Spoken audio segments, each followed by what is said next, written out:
Hey kobolds, and welcome to a new episode of Chef Bytes. Today, we're tackling one of my favorite dishes ever, Oyakodon. This is, in my opinion, the comfiest of Japanese comfort foods. It is silky, rich, delicious, and the entire dish comes together in basically no time at all. Now, full disclosure, I couldn't get all the ingredients that I would normally use for the broth of the Oyakodon, mostly kombu and dashi stock, because no matter where I went, I could find neither of those ingredients. But what I do end up using for this particular recipe still ends up being 100% delicious, and it tastes very much like Oyakodon I would normally find at a restaurant. Served over a bed of steaming hot rice, this ends up being an amazing meal. And in a fun, albeit dark fact, the word Oyakodon literally translates to parent and child, because this dish involves both chicken and eggs. Do you get it? Do you get it? That's pretty dark, honestly. Just also, don't look up what else the word Oyakodon means. Anyway, let's get cooking. First, we're going to grab half of this red onion and slice it up real thin. We're going to need the slices to be thin so they cook both quickly and evenly, and help speed the cooking process along. Go the extra mile and separate each layer of the onion as well. Set these aside, and we're on to our eggs next. We're going to crack 4 eggs into our container before lightly using our chopsticks to beat them.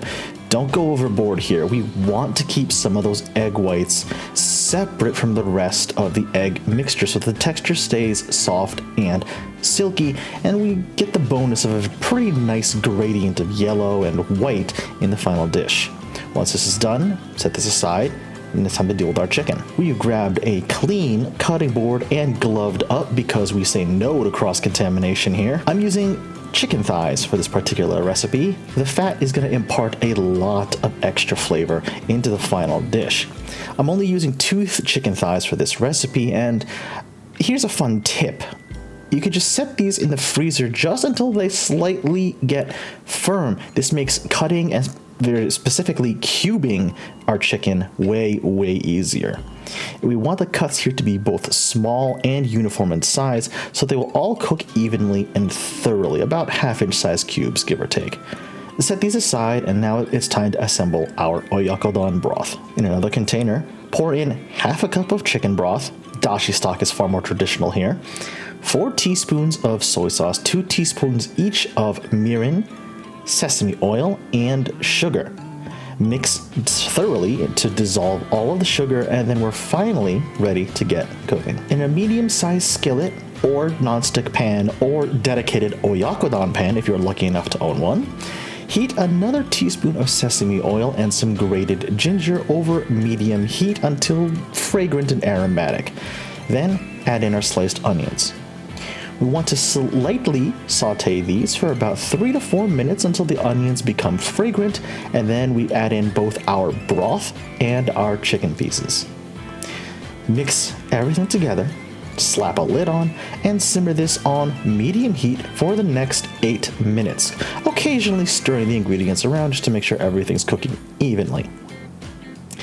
Now, once those 8 minutes are up, remove the lid, pour in our egg mixture, crank up the heat to medium-high, and cook for another 2 minutes maximum. We don't want to overdo this, remember, we want those eggs to set, but stay silky.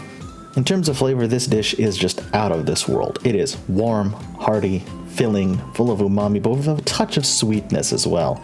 Served over some hot rice, and if you are so inclined, topped with a fresh egg yolk. This will be one of the richest dishes you can stuff into your mouth, and I highly recommend a serving of Oyakodon if you're curious at all about Japanese cuisine. Enjoy, happy cooking, like, comment, and subscribe for more videos, and I'll see you on the next one.